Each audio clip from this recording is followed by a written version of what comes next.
আজকে যদি ভারতের কথা আমরা বলি যে ভারত এবং শেখ হাসিনা এই পাহাড়ে অশান্তি সৃষ্টি করছে, তো সেই ভারত এবং শেখ হাসিনা তো আমাদের নির্বাচন অশান্তি সৃষ্টি করবে। খাগড়াছড়ির মতো একটা জায়গায় দেখেন যারা ধর্ষণ করেছে তাদের সাথে কোনো মুসলমান নাই, অথচ হামলা হচ্ছে কোথায়? মসজিদে। কেন মসজিদে হামলা করছেন কেন? আর মসজিদে শুধু হামলা করে তো কোনো সমাধান নেই।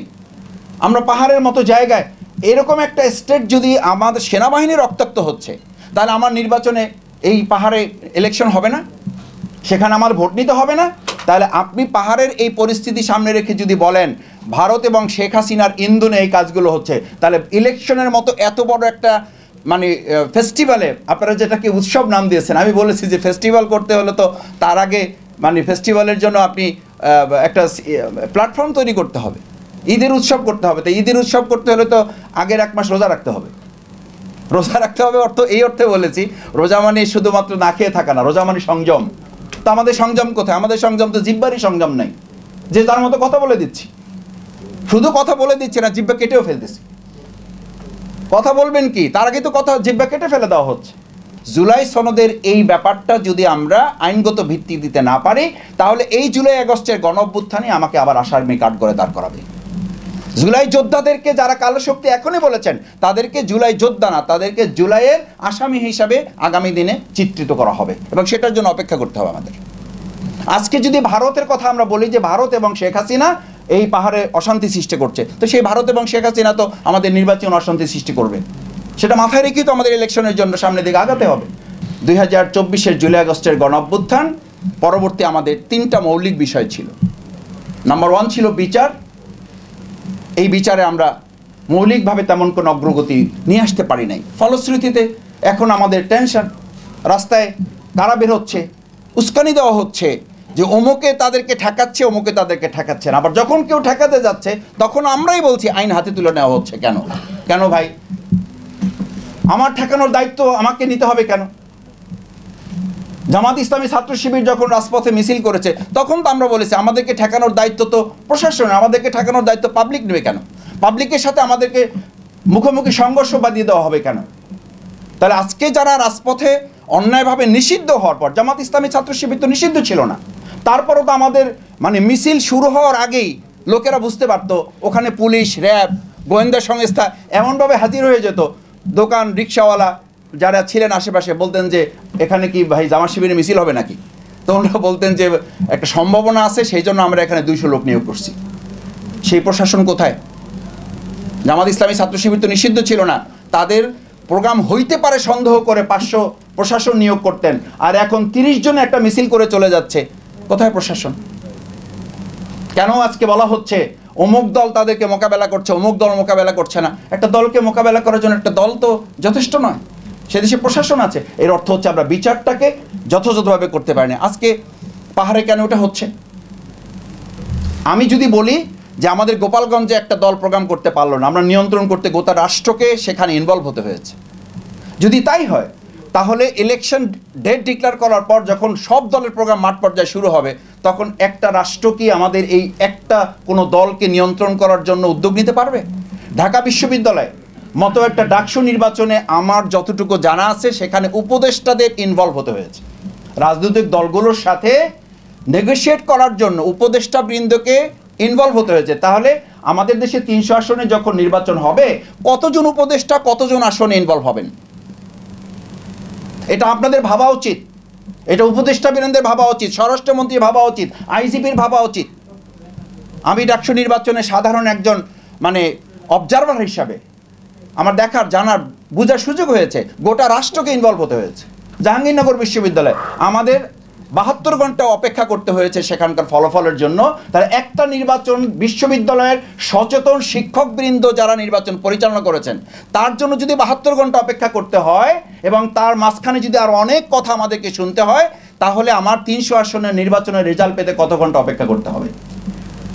রাজশাহী বিশ্ববিদ্যালয়ে যদি একটা মব সৃষ্টি করে কেউ কেউ সেখানে একটা দাবি আদায়ের নামে বিশ্ববিদ্যালয়ের নির্বাচন পিছিয়ে দিতে পারে, তাহলে তো আমি ধরে নেব আমার নির্বাচন ডিক্লেয়ার হওয়ার পর যখন লেভেল প্লেইং ফিল্ড হবে, নিশ্চিত হবে, তখন আমার কারো পছন্দ না হলে আমরা একটা মব সৃষ্টি করে আমার নির্বাচনের ডেট আমার পিছিয়ে দেওয়ার দাবি তুলব। আমরা পারছি না তো। এই যে ফেসিবাদী রাষ্ট্র ব্যবস্থার দর্শন, পরিকল্পনা, চিন্তা, ক্যারেক্টার, হ্যাবিট, নেচার, এগুলো আমাদের যখন পরিবর্তন হয় নাই, তখন শুধুমাত্র নির্বাচন কমিশন ইজ নট এনাফ, শুধু law enforcement law is not enough. এটার জন্য সাধারণ মানুষ হিসাবে আমাদের রাজনীতিবিদ যারা আছেন, রাজনীতির দল যারা আছেন, তাদেরকেও এই সমস্ত ব্যাপারে সচেতনতার সাথে 3S ফর্মুলা মেনটেন করা দরকার। আমি এর কথা লম্বা করব না, প্রধান অতিথি কথা বলবেন। 3S ফর্মুলা আমাদের মেনটেন করতে না পারলে এই যত আলোচনা আমরা করি খুব একটা ফল পাওয়া যাবে বলে আমার মনে হয় না। আমরা কি তাহলে হতাশ? হতাশ না এই অর্থে যে আসার দুটো দিক আছে। নাম্বার 1 হচ্ছে মানুষের মধ্যে একটা চিন্তা ডেভেলপ করেছে যে কেউ ফেসিবাদী আচরণ করে শেখ হাসিনার মতো লোক টিকতে পারে নাই, ভবিষ্যতে আর কেউ টিকতে পারবে না। যদি টিকতে না পারে তাহলে আমার বক্তব্য হচ্ছে এইটা আসার দিক। এর সাথে আমার হতাশা হচ্ছে যে আমরা কি আবার আবু সাঈদের মতো জীবন দিতে হবে এই ছেলেগুলোকে, আবার মুগ্ধের মতো ছেলেগুলোকে জীবন দিতে হবে। নাম্বার 2 হচ্ছে আসার দিক যে আমাদের এই জেনজি জেনারেশন যাদেরকে বলে, এরপরে এখন জেনারেশন দিকে আরও ডেভেলপ করেছে, আলফা জেনারেশন চলে আসছে, তারা বলতেছে এখন আবু সাঈদ মুগ্ধের মতো আমরা জীবন দেবো না, তার আগেই ফেসিবাদের ঘাড় মটকে দেবো। এবং সেই ঘাড় মটকে দেওয়ার জন্য আপনারা এখানে যারা আছেন, আপনাদের সোশ্যাল মিডিয়াটা এটা হচ্ছে ঘাড় মটকাবার একটা গুরুত্বপূর্ণ মাধ্যম। মটকে দিচ্ছেন, কথা বলছেন, কিছুক্ষণ পরে উনি নাই। কেন নাই? আপনাদের এই মানে যথেষ্ট সামাজিক যোগাযোগ মাধ্যমের সচেতন ভূমিকা, কিছু ক্ষেত্রে নেতিবাচক দিক আছে, কিন্তু যথেষ্ট সচেতন ভূমিকা। এবং শেখ হাসিনাও কিন্তু এটা বলেছিল যে আমাকে মাঠে পরাজিত করা হয়েছে 5ই আগস্ট, তার আগে আমাকে সামাজিক যোগাযোগ মাধ্যম পরাজিত করেছে জুলাইয়ের আগে। আমি মিডিয়ার কাছে মানি সামাজিক যোগাযোগ মাধ্যমে আমি পরাজিত হয়েছি জুলাইয়ের আগে, তারপরে 5 তারিখে এটা ডিক্লারেশন হয়েছে। সুতরাং সেই জায়গাটা কিন্তু আমাদের আছে। সেই জন্য 3S ফর্মুলাটা হচ্ছে যে আমাদের জাতি হিসাবে যারা যে যেখানে আছি, ফার্স্ট থিং আমাদেরকে সিনসিয়ারলি এই স্টেটটা পরিচালনায় নিজেদেরকে ইনভলভ করতে হবে, সেখানে যেন আমাদের দেশপ্রেমটা থাকে।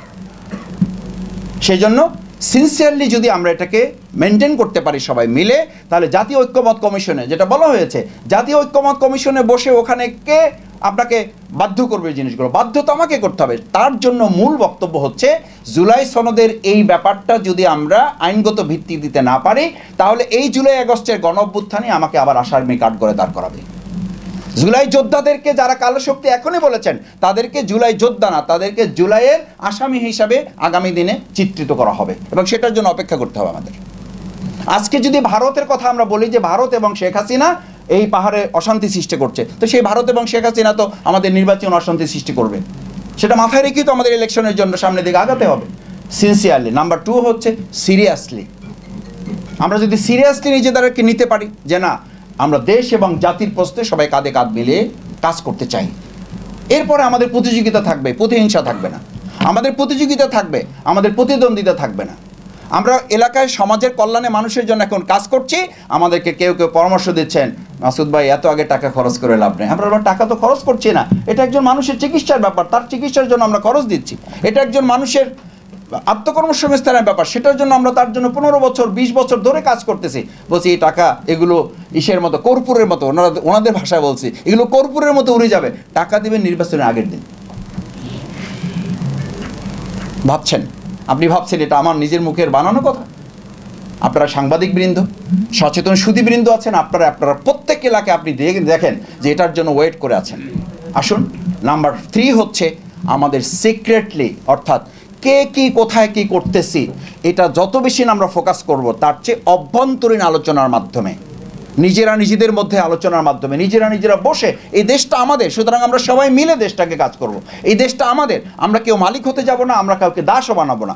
এই দেশের মালিকানাটা জনগণের হাতে আমরা ফিরিয়ে দেওয়ার মতো একটা ইলেকশনের মাইন্ড সেট আপ যদি করা যায়, তাহলে এই যে আজকে ফ্যাসিস্ট রাষ্ট্র ব্যবস্থা ও নির্বাচন, এটার একটা সলিউশন বের করা সম্ভব, যদি আমরা দেশের জনগণকে মালিক বনে নিতে পারি, তাদেরকে মালিক হিসাবে চিত্রায়িত করতে পারি। সবাইকে অনেক ধন্যবাদ, ভালো থাকবেন।